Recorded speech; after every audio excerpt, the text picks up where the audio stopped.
تو سیدنا فاروق اعظم کی طبیعت میں کوئی پروٹوکول نہیں، کسی قسم کی کوئی تکلیف کسی کو دینا یہ حضرت عمر گوارا نہیں کرتے۔ پھر دوسری بات یہ تھی کہ مزاج کے اندر جو بہت زیادہ عاجزی تھی نا، جو انکساری تھی، بچے کھیل رہے تھے، اب بچے چھوٹے چھوٹے کھیل رہے ہیں اور ایک آدمی جو امیر المومنین ہیں، جو 22 لاکھ مربع میل کے حکمران ہیں، وہ آ گئے حضرت عمر، تو بچے ان کو دیکھ کے دوڑ پڑے، کھجوریں بچے کھا رہے تھے، تو حضرت عمر قریب گئے تو ایک بچہ کھڑا رہا، آپ فرمانے لگے بھائی تم کھجوریں توڑ رہے تھے؟ انہوں نے کہا نہیں حضور، ہم کھجوریں نہیں توڑ رہے تھے، بلکہ جو گری ہوئی تھی وہ ہم نے اٹھا کے کھائی ہیں۔ تو حضرت عمر نے تھپکی دی۔ اب وہ بچہ چھوٹا سا کیا کہتا ہے حضرت عمر سے؟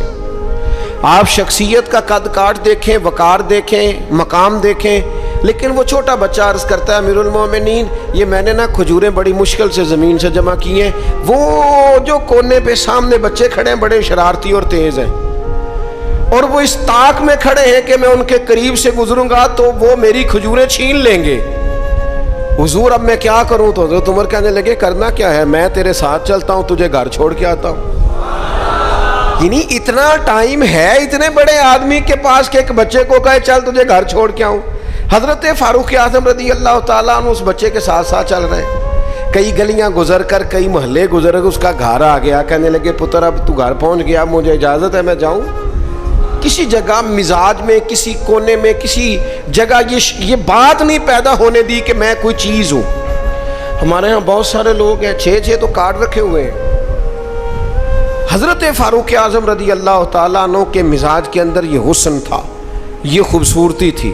یہ خوبصورتی ہوتی ہے کہ انسان بڑا ہو پر اپنے آپ کو بڑا سمجھے نا، اس کا بڑا اونچا قد ہو لیکن وہ زمین پہ بیٹھنا پسند کرے، علمی فکری صلاحیتیں بہت زیادہ ہوں لیکن اس شخص کا مزاج یہ ہو کہ کسی جگہ اس بندے سے مل کر انسان اپنے آپ کو چھوٹا محسوس نہ کرے۔ حضرت فاروق اعظم کے مزاج کی یہ سادگی، پھر اس کے بعد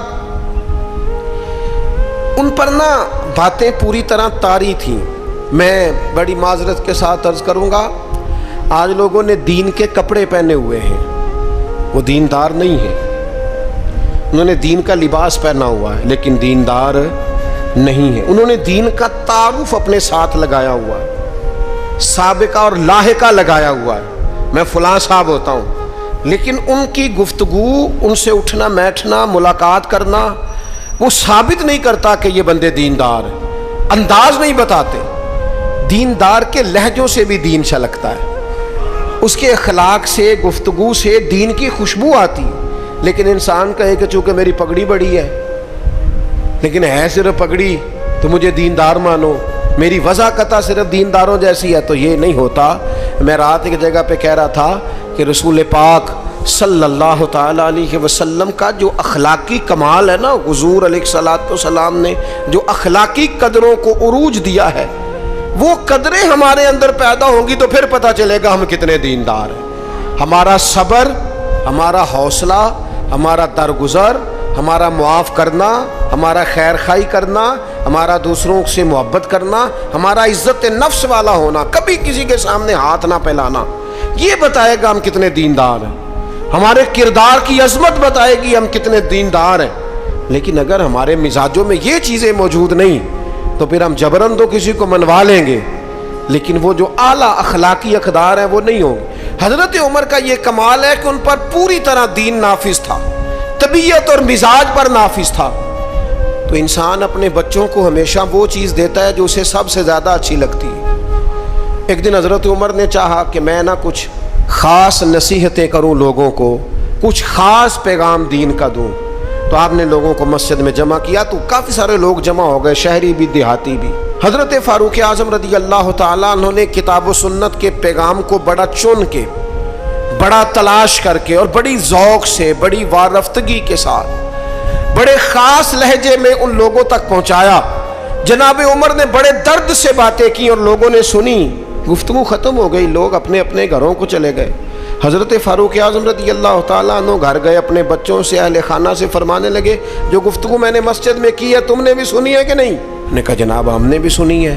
آپ فرمانے لگے میں نے آخر میں ایک بات بھی کی تھی، کہا جی ہاں، آپ نے آخر میں کہا تھا جس نے میری بات پر عمل نہ کیا میں سزا بھی دوں گا، کوڑا بھی اٹھے گا، حد بھی جاری ہوگی، اگر جو حدود اللہ میں نے بیان کی ہیں اگر کسی بندے نے ان کو کراس کیا تو سزا بھی۔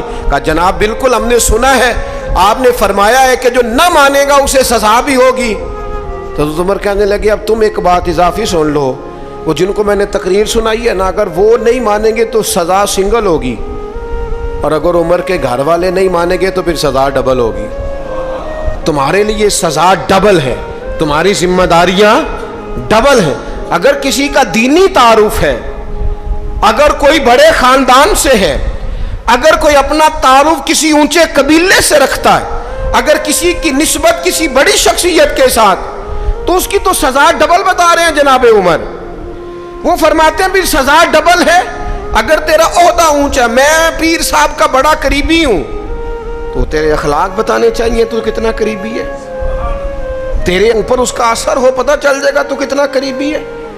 نیرا نیڑے بیٹھنے سے تو کوئی قریبی نہیں ہوتا، نیرا 20 تصویریں ساتھ آنے سے تو کوئی قریبی نہیں ہوتا۔ تعلیم کا، تربیت کا، اخلاق کا، کردار کا کتنا۔ حضرت عمر نے فرمایا ڈبل سزا دوں گا۔ آج ہماری ساری نصیحتیں غیروں کے لیے، ہمارے سارے پیغامات اوروں کے لیے، اور جب ہمارے اپنے گھر کی باری آتی ہے، جب اپنے گھر میں نفاذ دین کی باری آتی ہے، تو بہت سارے لوگ جو ہیں وہ کمزور نظر آتے ہیں، بہت سارے لوگ جو ہیں وہ کچے نظر آتے ہیں۔ تو حضرت عمر چونکہ حدود اللہ کے معاملے میں سخت تھے۔ پھر ایک اور بات بھی تھی، حضور علیہ الصلوۃ والسلام نے فرمایا عمر تمام لوگوں سے دین کے معاملے میں زیادہ سخت ہے، لیکن وہ سختی جو تھی نا وہ غیر شعوری سختی نہیں تھی۔ ایسا نہیں تھا کہ کبھی حدود کراس ہو جائیں۔ ہمارے ہاں بعض لوگ دین کا دعویٰ کرتے ہیں تو ان کے مزاجوں میں اتنی شدت آ جاتی ہے، اتنی شدت آ جاتی ہے کہ وہ کہتے ہیں نہیں جی نہیں، میرے سے نہیں بات برداشت ہوتی۔ بھئی آپ جرم کے مطابق ہی سزا دیں گے نا، جرم سے زیادہ تو نہیں نا دیں گے۔ آپ کسی شخص کے لیے کسی سزا کا اعلان کریں گے تو اس کی غلطی کے مطابق ہی کریں گے نا، غلطی سے 4 قدم آگے ہو کے تو آپ سزا کا اعلان نہیں کریں گے۔ بعض لوگ 2 قدم آگے بڑھ کے لوگوں کو سزا دینا چاہتے ہیں۔ بعض لوگ ایسے ہوتے ہیں جو اس معاملے میں اتنے شدت پسند ہو جاتے ہیں کہ وہ بھی زیادتی کر جاتے ہیں۔ حضرت فاروق اعظم رضی اللہ تعالیٰ عنہ نے دور سے ایک نوجوان کو آتے دیکھا، وہ آپ کی طرف آ رہا تھا، تو آپ فرمانے لگے یہ شخص بیچارہ تکلیف میں ہے اور کسی خاص پریشانی کے لیے ہماری طرف آ رہا ہے۔ وہ شخص آیا اور سیدھا حضرت عمر کے پاس آیا تو زور زور سے رونے لگ گیا۔ میں خاص بات کرنے لگا ہوں، یہ میرا کلام ذرا بڑوں سے ہے، بڑوں سے۔ ابا جی کو چاہیے بچہ جتنی غلطی کرے نا اتنا ہی ڈانٹیں، وہ پھر 6 ہفتے نہ ڈانٹنا شروع کر دیں۔ استاد صاحب کو چاہیے کہ جتنی بچے کی کمزوری ہے نا، مجھے پتہ ہے سب سے زیادہ کس بات سے تکلیف ہوتی ہے۔ آپ کے بچے نے غلطی کی ہے، آپ اپنے بچے کو ڈانٹ لیں، سمجھا لیں، آپ کسی اور کے سامنے اس کی تذلیل کبھی نہ کریں، یہ زیادتی والی بات ہے۔ آپ اسے رسوا نہ کریں، بتائیں کسی ایسے شخص کو جس سے آپ کو امید ہے کہ آپ کو مشورہ دے گا یا اسے سمجھائے گا، لیکن گلی گلی کھڑے ہو کے اپنے آپ کو مظلوم ثابت کرنے کے لیے اس کی توہین نہ کریں، یہ انداز درست نہیں ہے۔ اس سے بچوں کی انسلٹ ہوتی ہے، وہ کمزور پڑ جاتے ہیں۔ ہر جگہ رونا رونا میرے بچے اچھے نہیں، میں بڑا پریشان، کیا بات کر رہے ہیں آپ؟ یہ بچہ تو آپ کی کمائی ہے، اساس ہے، حسن ہے، نسل ہے، اصل ہے، اور اس قدر زیادہ تکلیف دینا، جگہ جگہ شکایتیں، جگہ جگہ باتیں۔ ہمارے بچے ہمارے ہیں نا، تو ان کی عزت کس کی ہے؟ کیوں ہم گلی گلی اپنے بچوں کی رسوائی کرتے ہیں؟ کیوں کمزوریاں؟ اور جن کو ہم خیر خواہ سمجھ کے بتا رہے ہوتے ہیں نا، وہ آگے جا کے مزے لے لے کے بتاتے ہیں، تو نقصان کس کا ہوا؟ ہمارا، ہمارے قبیلے کا، ہمارے گھر کا۔